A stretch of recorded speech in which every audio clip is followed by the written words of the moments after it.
And welcome back to Woundcasters. I'm your host, Felix Boecker, and today I'm joined by an amazing person. She is an occupational therapist and lymphedema specialist from the University of Michigan. I am so excited about this conversation because lymphedema is something that is kind of an interest of mine, and we really don't talk about it enough. And I know from my own personal experience going through medical school and training that I really didn't get enough training on lymphedema. So it's something that I had to pick up through my experience in wound care quite a bit. And so I'm excited to talk to Anna Stewart today.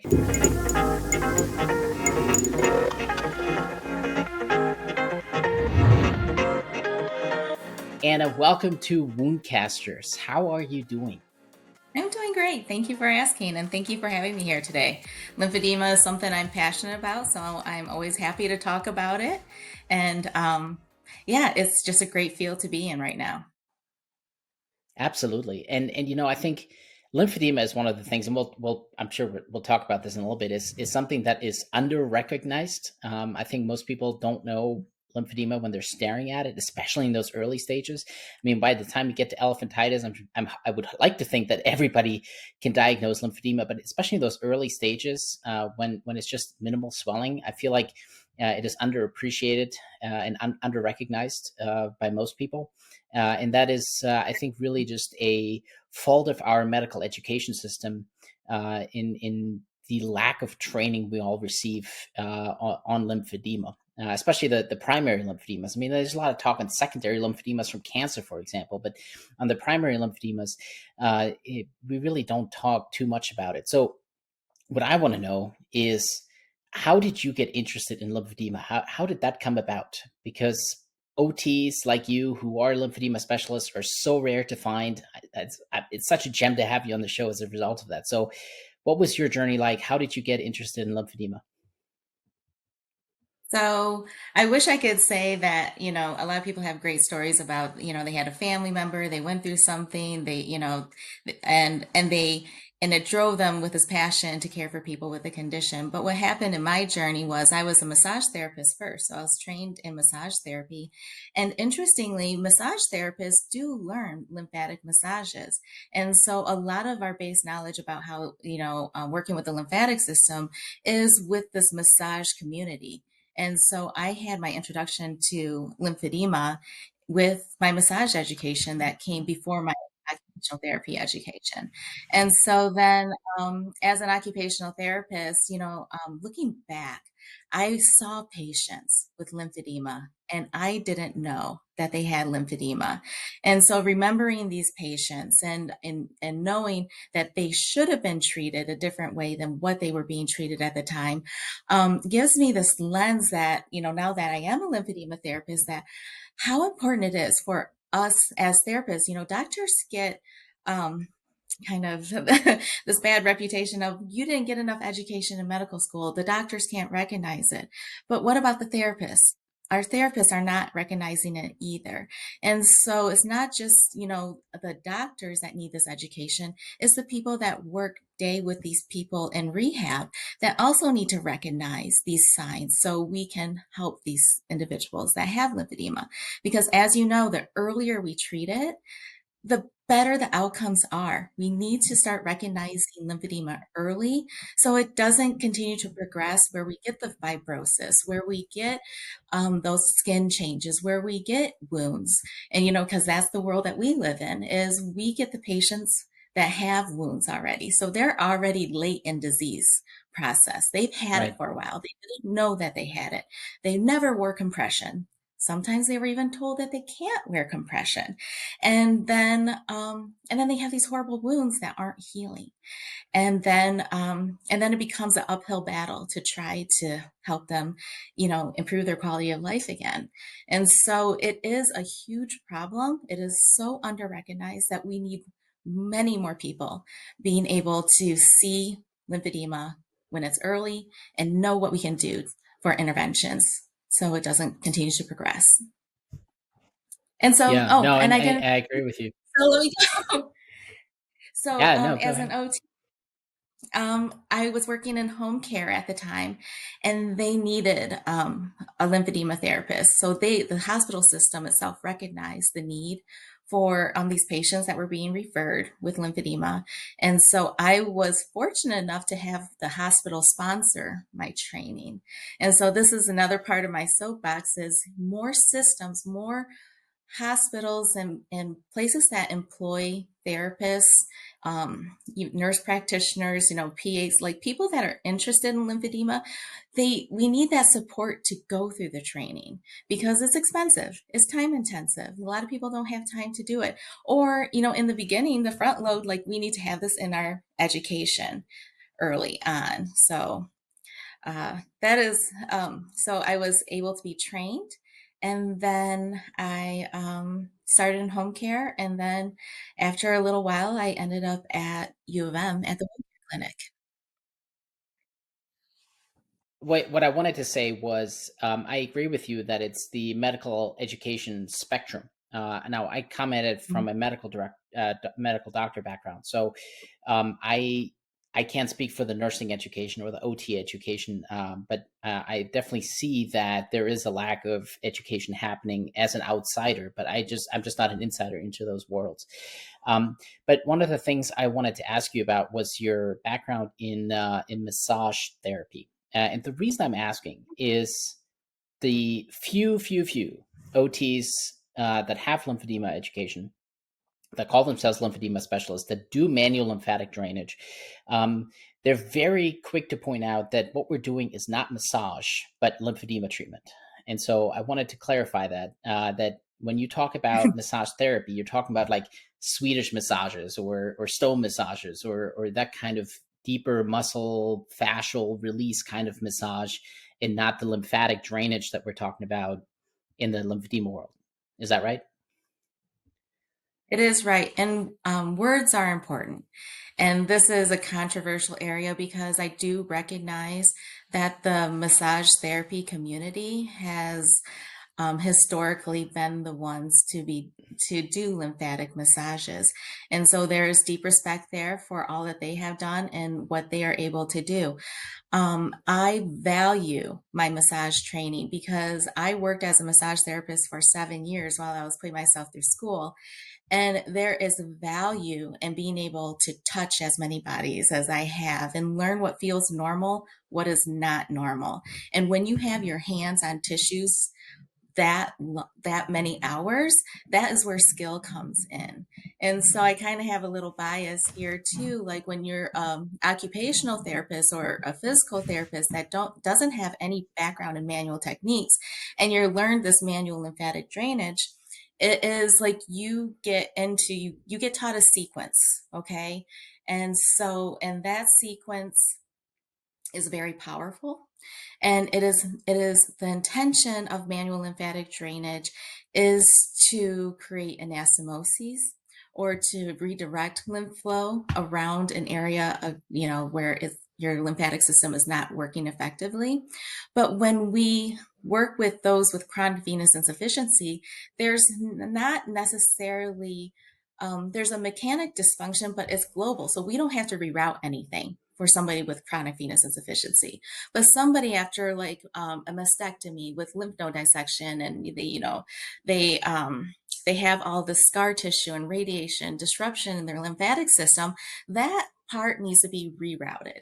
And so that's where the skill and the why it's manual lymphatic drainage, because we are essentially retraining the body to drain the lymph fluid in a different way. And so people get really hung up on the word because it has to do a little bit with reimbursement too, because we have all these rules that says what is skilled and what is not skilled. And so it sounds great for health, like to get a massage, but and the reality is Medicare doesn't pay for massage. Medicare pays for a skilled manual lymphatic drainage that is going to have positive outcomes. And so, as therapists, we always have to look at what is our outcome that we're looking for. And so, that's where the skill comes in and why it is specifically manual lymphatic drainage. I agree. Words make a difference, for sure. Absolutely, and that's obviously in every aspect of our lives. I wanted to ask you a question you mentioned venous disease, and I've heard through my forays into lymphedema and going to conferences that there are people who, especially here in the wound care world, who think that the problems with ulcerations in venous leg ulcers is not always primarily related to the veins, but to a secondary lymphedema that is a result of the impaired venous outflow. So I'm wondering what your thoughts are on that, considering you are our lymphedema specialist today. Yeah. And so, yeah, that decrease in venous outflow with chronic venous insufficiency puts a strain on the lymphatic system. They work hand in hand. And so when you have this venous problem, you have this problem with fluid movement, right? And your lymphatic system is the system that regulates how much fluid you have in an area. And so then if you have this venous system that is like it's not moving fluid well, then it's like seeping out into the lymphatics, and the lymphatics are trying to keep up with it, but then it can't. And so initially what you have is a dynamic insufficiency where you have too much fluid and the lymphatic system cannot move it as well because the veins are just pooling fluid in an area, right? And so then what happens over time, if you do not help that system, right? If you do not support your lymphatic system in some way, and when it's a dynamic insufficiency, like swelling goes down if you elevate, swelling goes down if you exercise because your calf is that great muscle pump. But then it comes to a point where your lymphatic system fails because you put too much stress on it for too long. And then it's like, I'm done. And then now you have a mechanical insufficiency of the lymphatic system. And once that happens, once you pass that threshold, when you start to see that fibrosis, when you start seeing that thickening of the skin, when you start seeing hemosiderin staining, and when you start seeing like that inverted champagne bottle look of the leg, that is a very stressed system. And that is where you have like that is indicative of a mechanical insufficiency. It's been there a long time. It's just your lymphatic system's not going to be like once you like fix the veins and stuff in that state, your lymphatic system's not going to be like, oh, we're good now. It's already damaged, right? And so now you have to Yeah. deal not only with the venous condition, but you have to deal with the lymphatic condition also. That brings me actually to my next question. I have never referred someone with a venous leg ulcers for lymphatic drainage. Should we do that? Should we consider that in those advanced cases where the primary diagnosis is venous insufficiency? And maybe it is because the lymphedema is under-recognized, like we said before. But is there any benefit to referring those people with primarily venous like ulcerations to a lymphedema specialist? Absolutely. I see them all the time. And so the benefit is not necessarily the manual lymphatic drainage. The skill is also in fitting people with the appropriate compression. So there's a skill in there. There's an art in getting the correct compression for somebody. And that is, I think, where we really shine in this area. Like the manual lymphatic drainage, and this is might be an unpopular opinion, not necessarily needed in that group. But what is needed is normalizing that tissue. And so this is where my background as a massage therapist comes in a little bit better. It's that tissue is now dense, it's fibrotic. It is not doing that nice like fluid exchange that it should. It's tight, it's stuck, it's adhered. And so when you work with that tissue, you're trying to just kind of normalize it, soften it up. And so we use tools such as a negative pressure therapy device, which helps like pull and separate, the tissues to help things flow a little bit better. We use photobiomodulation in conjunction with manual lymphatic drainage moves. So you're manually moving the fluid because those people do have stagnant fluid in those limbs. So we're manually moving that fluid while providing that red light therapy, which is kind of boosting the cells to replicate and do all the good stuff you want it to do, and also decrease inflammation because there's tons of inflammation in this area, right? And so that red light therapy can also help with reducing inflammation. And we use vibration. vibration kind of gets us to those deeper levels of the tissue and helps us, soften and move it.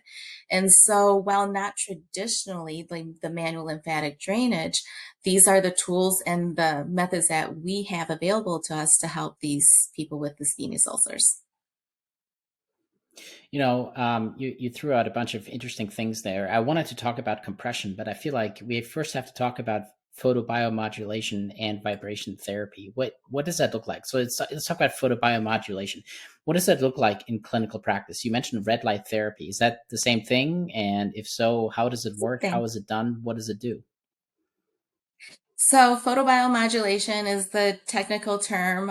Is also called low level light therapy, LLLT, and also red light therapy. So in research, you're going to see it called many different things.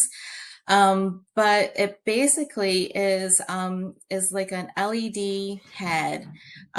We have two actually different heads, and the one head is like this big, and that's usually kind of the devices you see.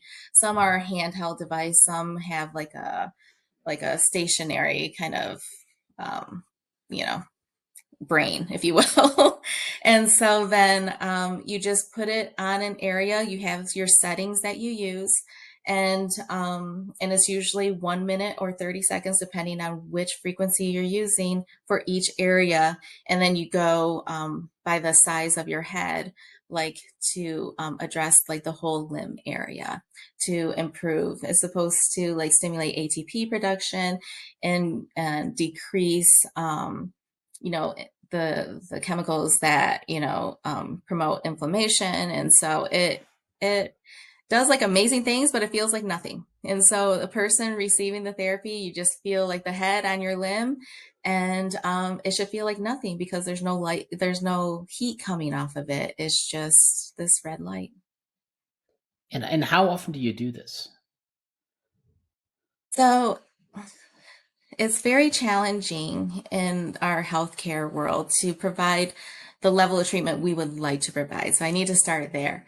And so I work in a wound care clinic. And so I'm a lymphedema therapist that works within a wound care, you know, framework, if you will. And so I get to see my patients 1 time a week for this. But So you do usually, it every week. mhm, yeah. Okay. And so, but And usually the recommended treatment, I think, is like every other day for the red light therapy to have the best results. But this is what we're able to do within our okay. system. And how long do these treatments last? How long do you expose them to the red light? It depends. It's, patient dependent. How big is their wound? What other things are we prioritizing? Sometimes, honestly, my patients don't get the red light therapy if I need to prioritize other things. Like if I'm really prioritizing, vibration, working scar tissue, I might not use the red light. And so it is really dependent on the patient and what they have going on. But typically it is about, 6 to 15 minutes with the red light. Okay. All right. Do you use it only for lymphedema patients or do you use it for other chronic wounds as well in your clinic? Well, as a lymphedema therapist, I only see the lymphedema patients. Fair And enough. so, All right. and outside of us, nobody else uses it in our clinic. Gotcha. Okay. And then the vibration therapy, what does that look like? So, Like one of those massage guns. vibration. I have like a massage gun, right? I have like one of those electric Yeah. massage guns for So, my back. Is it like that? not quite, not quite. And so people always ask me that too. They're like, "Can I?" Because those massage guns got really popular, and so like everybody got them. Right. But massage guns, they go in and out, right? And so Okay. vibration, it oscillates, it goes side to side.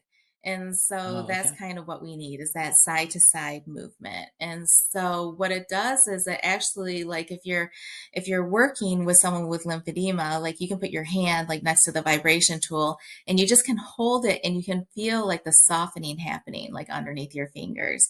It's just, I don't know exactly how it works, but it does work. And so it seems to like move that fluid at a deeper level, and it just like softens, and then you can move the tissue. Because what happens like in a limb, like in a leg, like we start at the knee, usually right under the knee is for most people is pretty soft still. So we can do like general manual lymphatic movements in that area because manual lymphatic drainage relies on skin stretch. And so if you have that thick, tight fibrosis, there's no skin stretch happening there. And so if Right, you start right. in a place that you have skin stretch and then you work backwards, you can get that vibration tool can soften that tissue so you can get that skin stretch so then you can actually affect the lymphatic system at the superficial level. Gotcha. Okay. And you do that once a week as well with your patients? Yeah. Yes. And then the Okay. negative pressure is like cupping, right? Okay. Gotcha.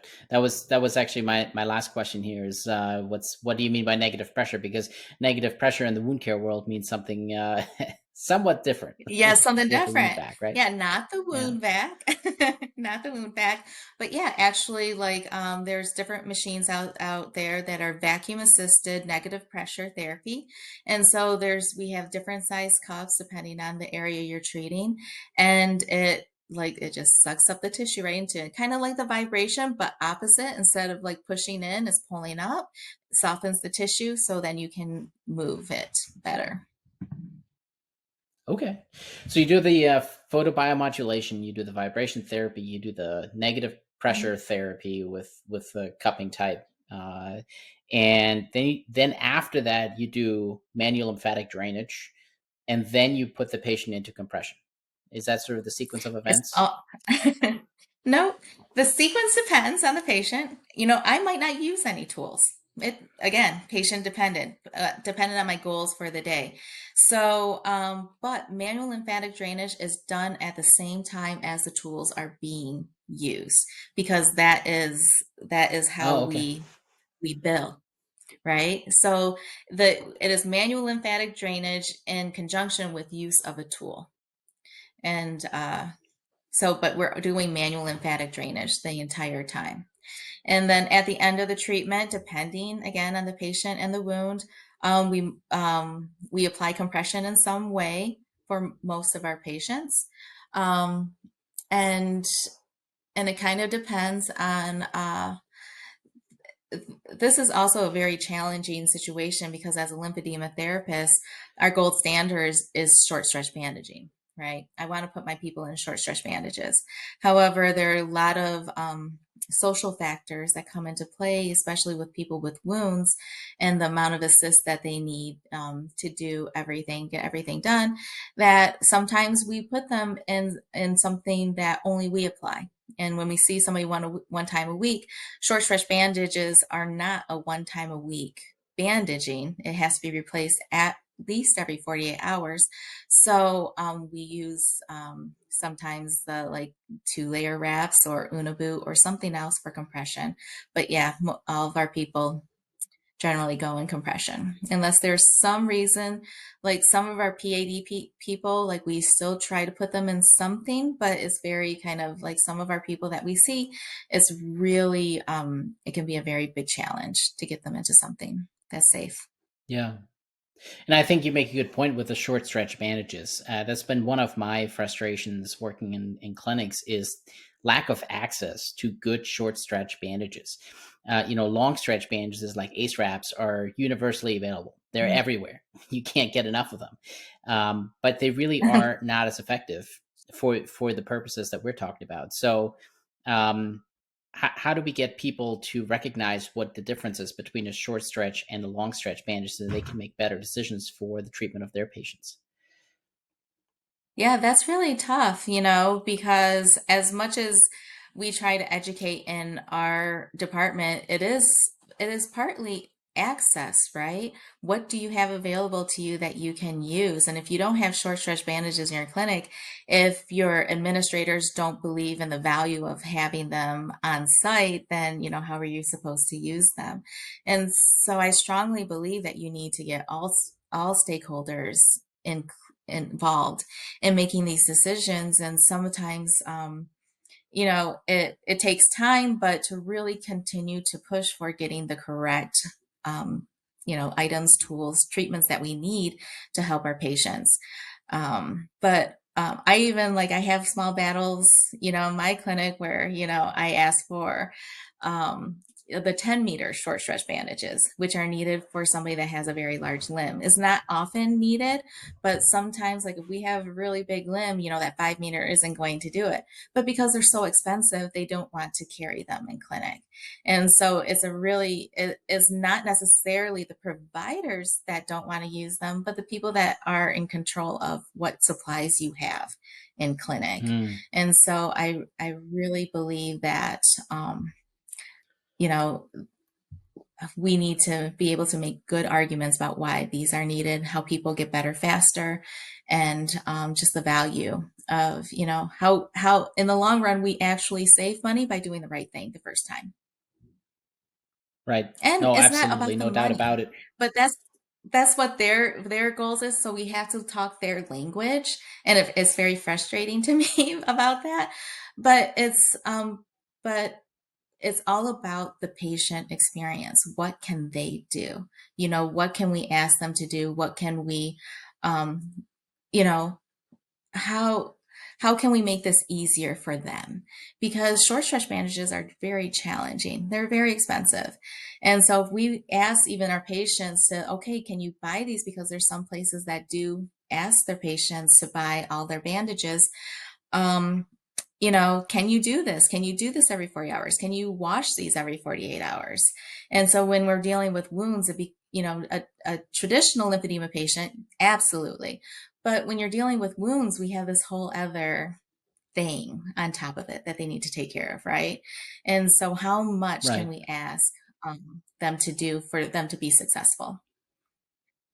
Yeah. No, that is so true.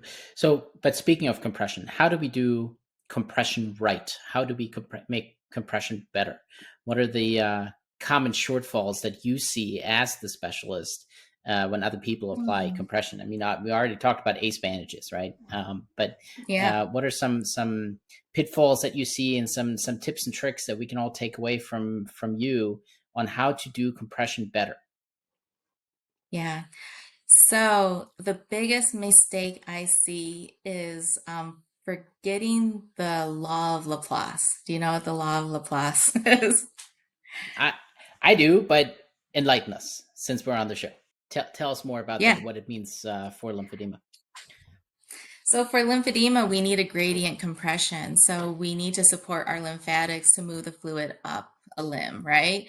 And so, I am very leg focused, so I always think about legs. So, so what it means is if you have a foot that's this big around and you have an ankle that's this big around, like if you put the same compression on the foot that's this big around that you do this, then you're going to make a tourniquet. And so it's Yes. just going to keep all of that fluid in the foot, right?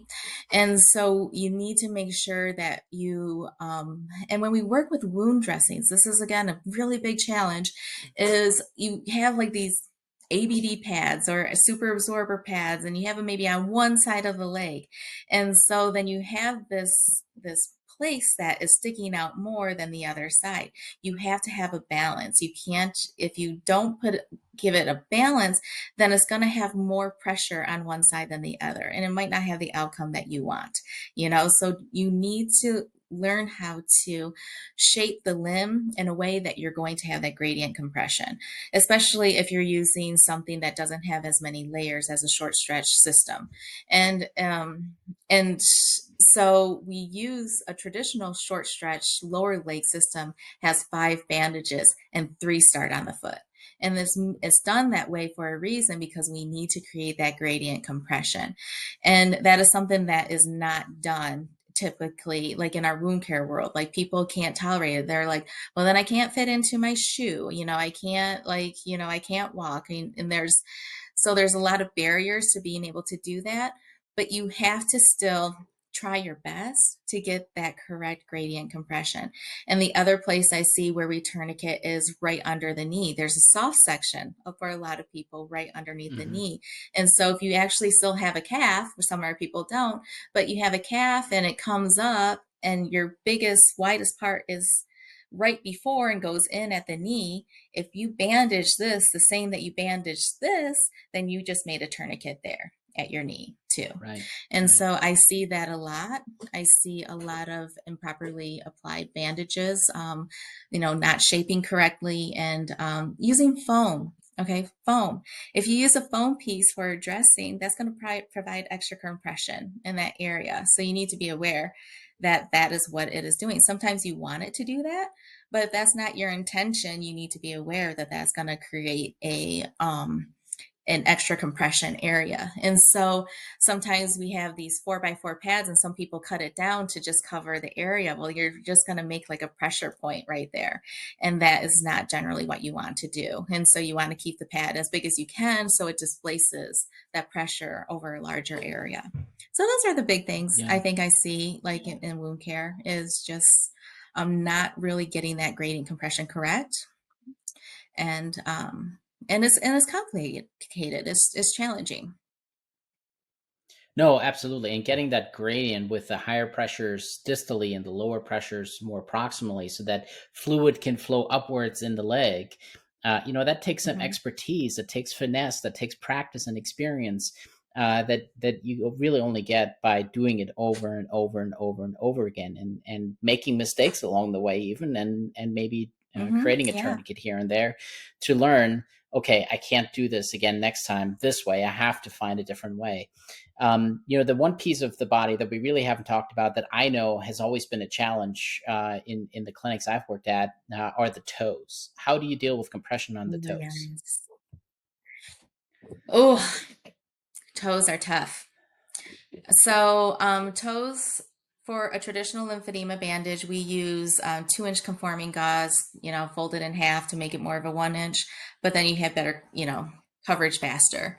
And so that's usually what we bandage toes with for a traditional lymphedema bandage. I don't do many of those wraps because many of the people I see have like hammer toes. And if you have someone like with a hammer Mm, toe, the bandage always slides underneath, and we've had people get injuries underneath their toes because that bandage has slid, and a lot of our people are not very mobile, and so then they can't reach it to take it off, or they can't like fix it, and so it can be really risky to put conforming gauze on the toes for a lot of our wound patients. I have recently had really good success. We've tried many different things. We're always trying to think out of the box because we do have a lot of toe patients. And so I've had a lot of success lately with edema wear and using edema wear on the toes. And if you don't know about okay. edema wear, uses this fuzzy whale technology. And so it kind of does like a little massaging action to help stimulate the lymphatics to move the fluid.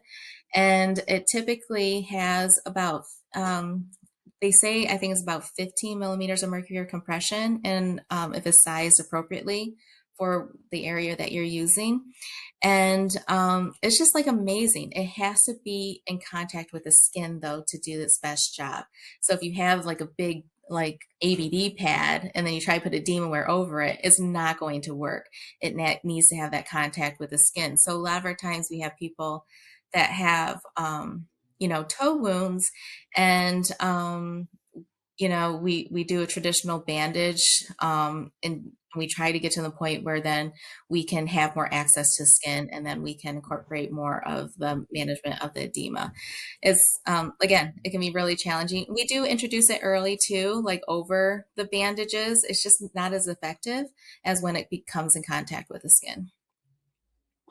Gotcha. That makes sense. Um, this has been an incredible conversation, Anna. Unfortunately, lymphedema specialists like yourselves, occupational therapists who are trained in lymphedema, are few and far between. They're really hard to find. So, how do you know that you found yourself a good one, or how do you find a good one? How do you find an occupational lymphedema specialist in your area when you don't know if they exist? Yeah. So there's some great resources out there. I am a huge fan of the National Lymphedema Network. They are a great resource. And so if you're trying to find somebody, that is a great place to start. The LANA, not every lymphedema therapist is LANA certified. That does not mean that they're not a good lymphedema therapist, but LANA does have a listing of all LANA occupational therapists. And so the LANA exam is like the board exam you can take to, have that certification to say that, you took the test.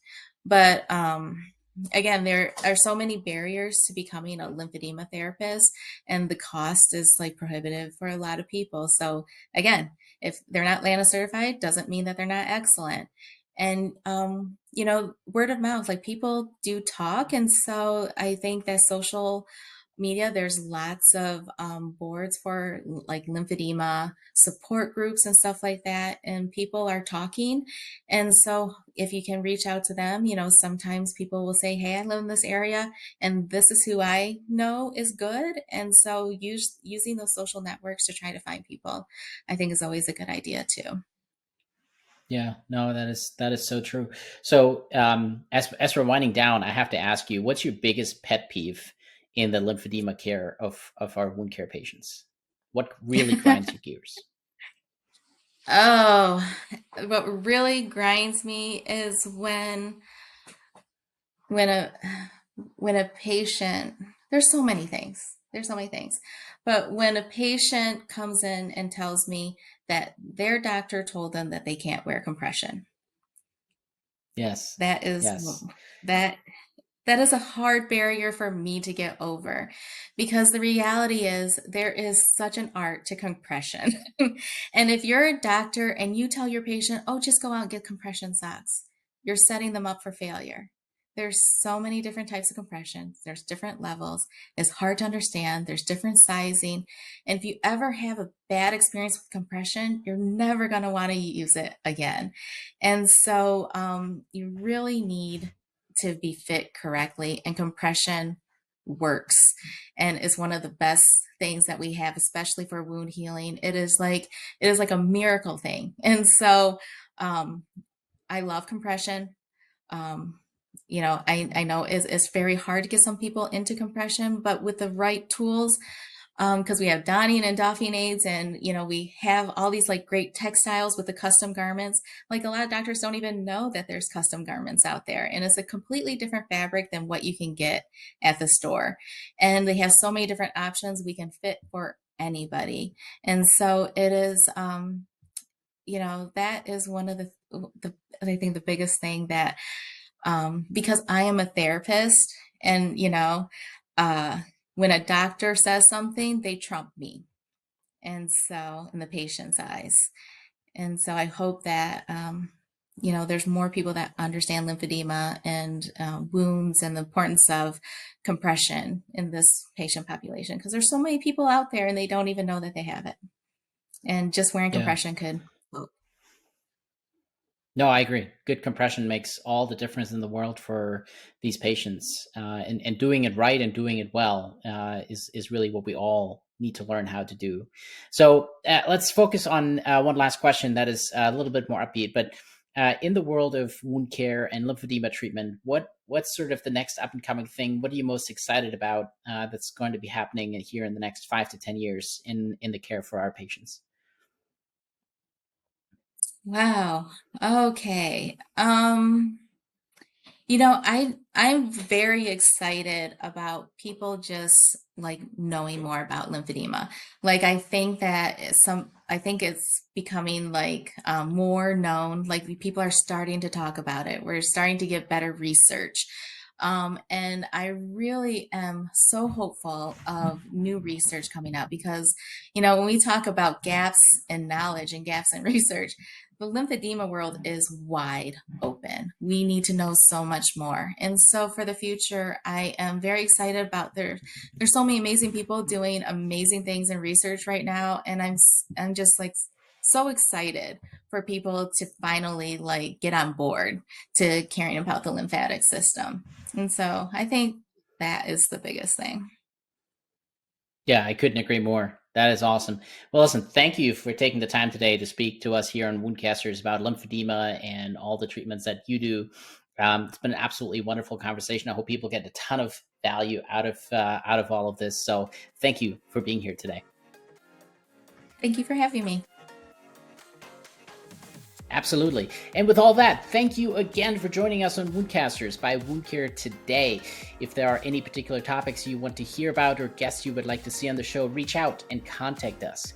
And if you're listening to this on a podcast app, be sure to subscribe and leave us a 5-star review so others can find this content more easily. More importantly, if you like this particular episode, share it with a friend. And as always, be sure to tune in next time as we explore yet another vital aspect of the challenging, rewarding field of chronic wound care. Ciao.